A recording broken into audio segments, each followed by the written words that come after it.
Ryan Poles continued making moves on day 2 of free agency, adding Kentavius Street, Cam Lewis, and Kalif Raymond to the Chicago Bears organization on yesterday. All solid moves, but no home run moves. We're going to talk a little bit about that, plus the Bears losing Nahshon, Wright, and how the Maxx Crosby trade drama could have just re-entered the Chicago Bears into the Maxx Crosby sweepstakes. We're going to talk about all that and more right after this.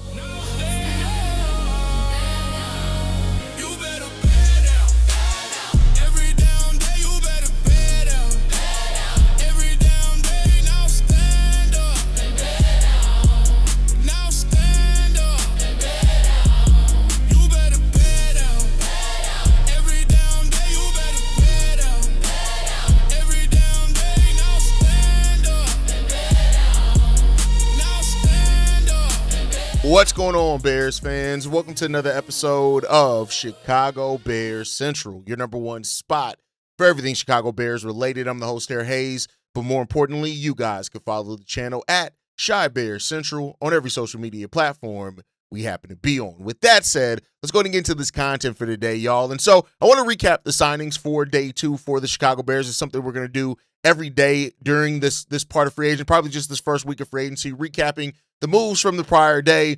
And the Bears signed Kentavius Street, the defensive end, their defensive lineman more so. He can play on the inside and in the interior. He brings some versatility to the roster because of that ability to play both defensive tackle and defensive end. And that's something that we're seeing that this Bears team is really adding to this team. Like, talked about wanting to add more youth, more speed, and they've done that in a lot of places. But Dennis Allen does also very much so value players that can play multiple positions. We'll talk about how that goes into their other big acquisition of yesterday with Cam Lewis. But Sweet isn't necessarily there that he's going to be somebody that is going to make or break this roster, right? I want to be clear that that's not what Street is here to do. And for what it's worth, the Bears can get out of the contract as well. So there's a potential, depending on what the Bears do in the draft or something like that, he may not even make the final roster. So I want to be clear on that. But what Kentavius Street is bringing is somebody who ran, I believe, a 4.8 40. So he is bringing that speed around the edge. He's bringing some positional versatility with his ability to play multiple spots, which is going to be big for the Chicago Bears as well. So adding somebody like that can do that along that defensive line is there. It's all about matchups with the defensive line, right? The Chicago Bears are going to be trying to add in and have a lot of flexibility in what they can do with their lines and stuff like that, and with their matchups both in the secondary and on the defensive line. And that's what Kentavius Street brings. He's not somebody that's been a sack monster or anything like that. He only has 10.5 sacks over the course of his NFL career that dates back to 2019. But this is a guy that is just solid. He only played 7 games last year for the Atlanta Falcons. He had 2 sacks in that time period. So I can understand somebody like he hasn't played, as a matter of fact, over 13 games since 2022. So there may be some concerns there. But like I said, this does not make him a lock to make the final roster or anything like that. So keep that part of it in mind as well. And for what it's worth, you're adding some versatility, like I said, to that defensive line, which may be the most important thing there. So Kentavius Street, a depth signing, and that's what it is. And I want to get into the next guy. That's Cam Lewis, who they did sign to a 2-year contract. Now, Cam Lewis is not what would I say a lot to make the roster? They gave him a multiple-year deal, yes. But this is a guy that's a defensive back. He's played cornerback, he's played nickel, and he's played safety. And that is the part that I'm sure Dennis Allen is going to love, because what that does is that frees up a guy like Kyler Gordon, who we never really got to see the full game plan on how Dennis Allen wanted to use Kyler Gordon. We know he planned on lining him up as linebacker sometimes. He planned on doing some crazy things with him. Having somebody that can play multiple positions like Cam Lewis as well, who's 28, 5'9", and 183 pounds, it brings even more of that versatility, how you can line him up, but also it frees up both Zay Frazier, who we know that Dennis Allen is going to have big plans for. Dennis Allen has talked about him and Kyler Gordon, like those guys are going to be revolutionary in his system. We'll see, right? I know Zay Frazier is going to be a second-year guy coming off, not playing in his rookie year, but it just adds that versatility. A defensive back is the bread and butter of Dennis Allen's defensive system. He likes to have multiple, like 5, 6, 7 defensive backs out there at times, and that is why the Bears don't run a traditional 3 linebacker set, because sometimes they line up that a cornerback or a defensive back in that linebacker spot. Again, it frees up. You could have run support. You could drop back in coverage, stuff like that. It just confuses the offense. And that's Cam Lewis is going to be somebody that can come in and help in that. And also, he's coming off 3 straight years of playing all 17 games. This is a durable guy. Absolutely. His first 2 years in the league, he only played 12 games combined. His first 2 years, 5 in his rookie season, 7 in his second year. But since then, he has been really healthy, and the Bears need that versatility. With Nahshon Wright signing with the Jets, moving on from the Chicago Bears, you're bringing in another cornerback here who can add some solid depth, right? And the versatility that he brings there as well is really good. Tons of versatility. He's played cornerback, nickel, safety over his 6 years in the NFL, and that's really good. He's a depth piece, right? I want to be clear there. He is a depth piece, but you look at what he brought to Buffalo, both as a depth piece in the quarterback and also in special teams value as well. Cam Lewis is a guy that, like I said, he's going to make some plays for the Bears next year, and I would not be surprised if we hear his name being called, making plays every few games or something like that. He's going to provide that value, but more importantly, he kind of frees up Kyler Gordon to potentially do more things. Terrell Smith, Zay Frazier, those type of guys. It adds some versatility there. We also lost Nahshon Wright yesterday, who did sign a 1-year, $5.5 million deal with the New York Jets. This is quite a bit below what Spot Rack, however you pronounce it, had him going at. They had him at about $16.5 million per year, right? So the fact that Chicago let him walk on that deal does feel like they're confident in the spot that they're going, because that's money that the Bears could have very well kept him in. Now, we know that Nahshon Wright had some problems and issues in coverage that it seems like some Bears fans want to overlook. But when you have guys like Tyreek Stevenson, Terrell Smith, Zay Frazier coming into that with Cam Lewis as well, and they could even bring in some more competition in the NFL draft as well, it is what it is. And Nahshon Wright had a great season here with the Bears. He had a season that he went out and got paid. I'm surprised he only got a 1-year deal. Hopefully he can have another really solid season for the Jets, lock in some long-term money, but it's not going to be here in Chicago. The Bears also signed Kalif Raymond to a 1-year, $5.1 million deal. This is some depth at the wide receiver. That's what Redmond does. He played with Ben Johnson and under Antoine Randall as well with their time with the Lions. So with now Rome Odunze, Luther Burden being the starting wide receivers, and you're going to have Colston Loveland sometimes lying in as a slot. You got Jahade Walker still there. Bringing in Kalif Raymond is somebody that can provide some depth there. He's also a special teams guy. He returned a punt for a touchdown last year. He returns kicks, those type of things. So he's also going to be able to carve out a role for himself on the special team side of the ball. And something that we know from Ben Johnson is that he wants all 3 phases of the game to be in a solid spot to where you can trust them, to where you have playmakers in all 3 phases of the game. That way you can have the chance of a big punt being returned, things like that, help get you guys good field position. That is something that Ben Johnson is very, very aware of as a head coach, is the importance of all 3 phases of the game being locked in. So, bringing a guy like him in, losing Olamide Zaccheaus, Devin Duvernay, unlikely he's going to come back.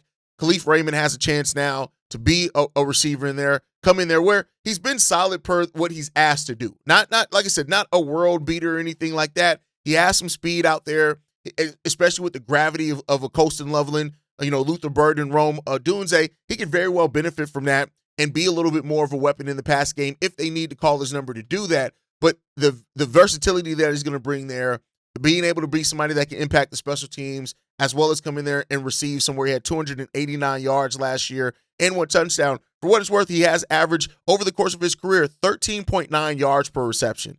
So this is a guy that is showing you like, hey, he has big playability. Now, it's not consistent. You're not going to look at him day in and day out. He's 31 years old, but he does bring in some consistency. He's been in the NFL since 2016, so he's a 10-year vet, right?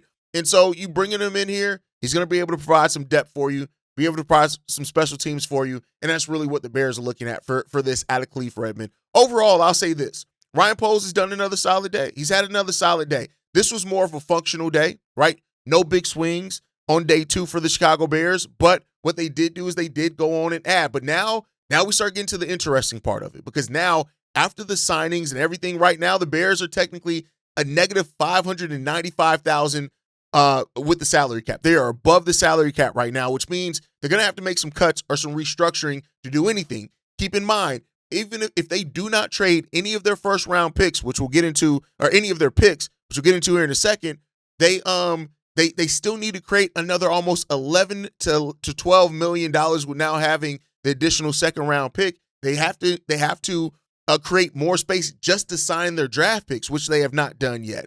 So that's going to lead the Bears where some restructurings or some cuts are coming. And that's just to be able to get to be able to sign your draft picks. That's just to do that. So because of that, we know that Ryan Poles is not done cooking at all yet. He can't be done cooking. And depending on how he creates that space there, that's going to be the part that's interesting in all of this. But as it stands right now, the Bears are actually over the salary cap. We also have cut, of course, into our salary cap going into next year, where we expected to have $75 million. We're now expected to have $56 million, which some of that's going to get eaten to as well. There are going to be players that get extension and things like that, but keep an eye on that. Ryan Poles is going to want to keep that cap space for next year very well free, and that leads us to the next part of the conversation, which is yesterday we saw something that we don't typically see happen a lot in the NFL, and that is a trade was rescinded. The Baltimore Ravens pulled out of the trade to acquire Maxx Crosby yesterday when it was revealed that he did not pass that team's physical, right? And so there's a lot of news with that one. Make sure you guys go over to NFL Central as well, so Bobby and Steve-O can keep you guys on the cusp of what's going on there, right? So now with that, with Baltimore pulling out of that and it being because of a physical, there's now questions about, does that drop Maxx Crosby's trade value? And that's a fair question, right? So here's the thing. Should the Bears get back into the mix for Maxx Crosby? They should at least call and see, right? And with the trade and it being public now that it was because of a missed physical, I want to keep in mind, just because he didn't pass the physical for one team doesn't mean he won't pass the physical for another team. That is team specific, and the Bears doctors and any other team's doctors could feel comfortable clearing him on that physical and then the team being able to acquire him. But the thing is right now, I do want to be clear here, even if the Bears are interested in making a push for Maxx Crosby, they are going to have to create some substantial space because, like I said, you got about $11 million in draft picks that you got to clear space for. Clearing the $20 million in space to acquire Maxx Crosby as well, that means that you have to create another $30+ million just to be able to create the necessary space for your draft picks and for Maxx Crosby. Now, we know that the Bears would probably most likely trade a first-round pick if that ends up being the case, which does take a nice chunk off what do you have to give for your upcoming draft picks. But I think when you look at it right now, what the Bears have already done, we haven't made a splash acquisition yet. We made solid acquisitions, which is really good. Cody Bryant, love. Devin Booker, love. We've made some solid acquisitions in that one. The center that we acquired, solid, right? But now the question becomes about, because of the missed physical, what is Maxx Crosby's value now? The fact of the matter is, multiple first-round picks, that's off the table now. You're not getting that. You barely got that with the Baltimore Ravens. You're not getting that. It's now likely going to be a first-round pick and then probably players in the deal, right? And I don't know if you're going to get multiple picks or even a first and a second back with what's being said now. Now, it's like the Bears do have an additional second-round pick with the DJ Moore trade after that happened and went down. So it has two selections in the second round that the Bears could look to include in their Maxx Crosby deal. So that's what you're looking at. But I would say this. The Bears should be sniffing around it just to see how low that value has gotten now. Does that mean that they're going to be able to take advantage and make a move for Maxx Crosby? It does not, right? But the fact of the matter is now is that there are going to be questions now about it. And, this is not the first time a team has backed out a trade for a player. But it's one of the largest because we all know Maxx Crosby wants out of Las Vegas. We kind of know that, right? So now it comes down to it when you look at it is that, teams that have already come to terms on big contracts that could have also been pivots towards Maxx Crosby are probably out on the deal now. We've already heard that Dallas, a team that was sniffing around, is not anticipated to re-enter the Maxx Crosby trade talks. This is all put into place where if the Bears are serious about acquiring Maxx Crosby, of course, they're going to want to look at the physicals too, and they feel confident in that. This could be a time where the Bears actually could put some pressure on Las Vegas and test how much do they really want to move him. And if you don't want to start the season with him off on your roster, hey, this is our best offer. We got a first-round pick back for you, and we're going to send you some salary that helps us get under where we need to and figure it out. I would love to Ryan Poles to sit there and try to put the screw into the Raiders in that case, but I still think it's unlikely. And I still want to make sure I set the precedent that I'm not telling you guys it's likely that the Bears are going to trade for Maxx Crosby. I don't think that, to just be 100% honest with you. I do not think that it's I still think the most likely scenario is the Bears aren't going to get Maxx Crosby. And the most likely scenario may now be as well is that he ends up just staying with the Raiders, maybe until the trade deadline, something around there where a team may start feeling more comfortable about going after Maxx Crosby. But, the value is going to definitely be down there. Do the Raiders now bite on much less value, or do they think Maxx Crosby, because he is such a transformative player, can get his value back up with how he can play during a half a season leading into the trade deadline? And that's the question that you have to ask yourself. And so that's where we sit. I know a lot of Bears fans are hoping for the Bears can now snag Maxx Crosby. I understand it.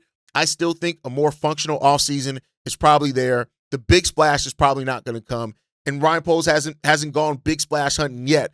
And I don't think that that's going to happen now either. I think that Ryan Poles seems like he's very focused in his effort and intentional about maintaining that cap space next year as well, because you do have to extend Darnell Wright, because you do have to prepare for the extension of Caleb Williams. You have to prepare for all these things, especially with Caleb Williams getting that early extension. More likely the Bears are going to want to lock him in. I just don't think a Maxx Crosby acquisition is likely, personally. But hey, you guys can let me know how you feel on that down below. The other main edge that's out there that's been a big option and talked about is, of course, Trey Hendrickson.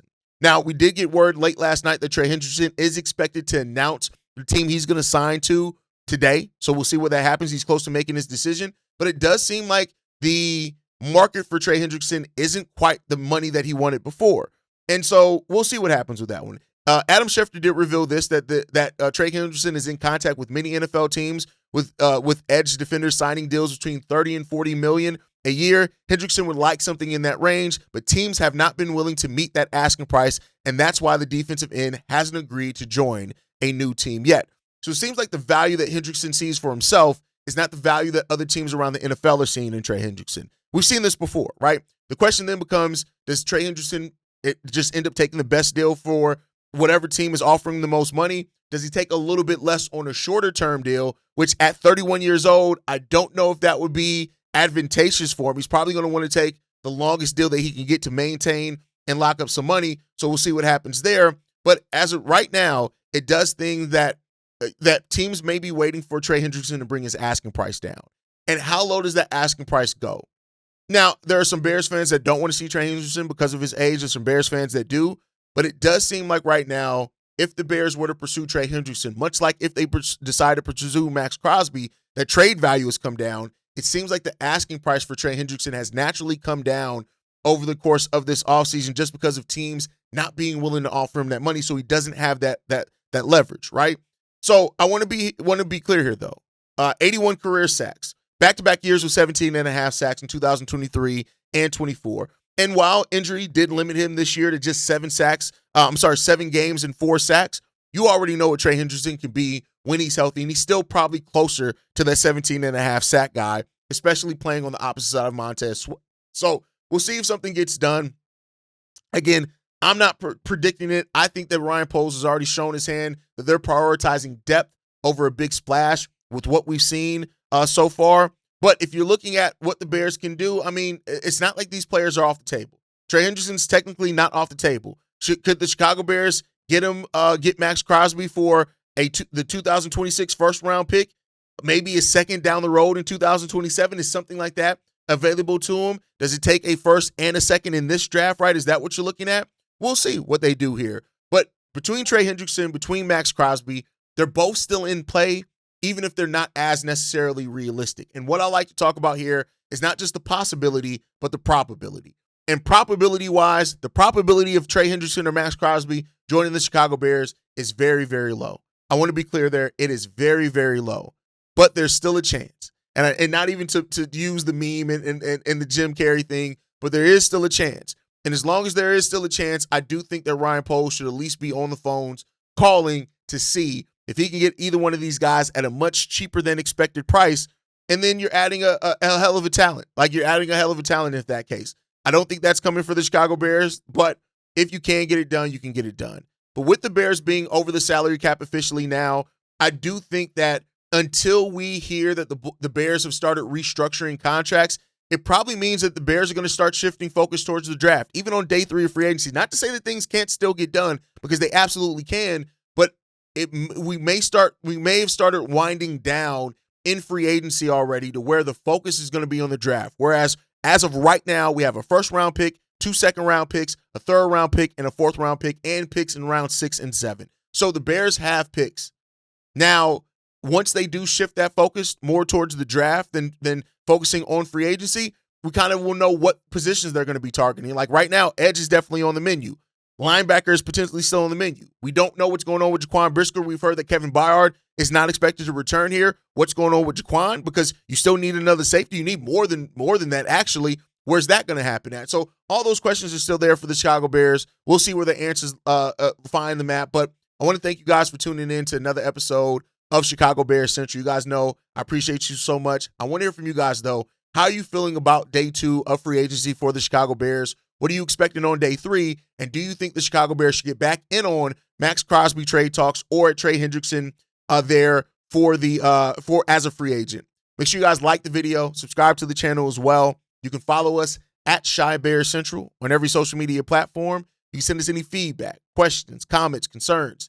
ChicagoBearsCentral@gmail.com. And then lastly, if you want to leave a text message and our voicemail for the mailbag, the number to do so, 773-242-9336. We are the #1 spot for everything Chicago Bears related. And I'll catch you guys on the next one.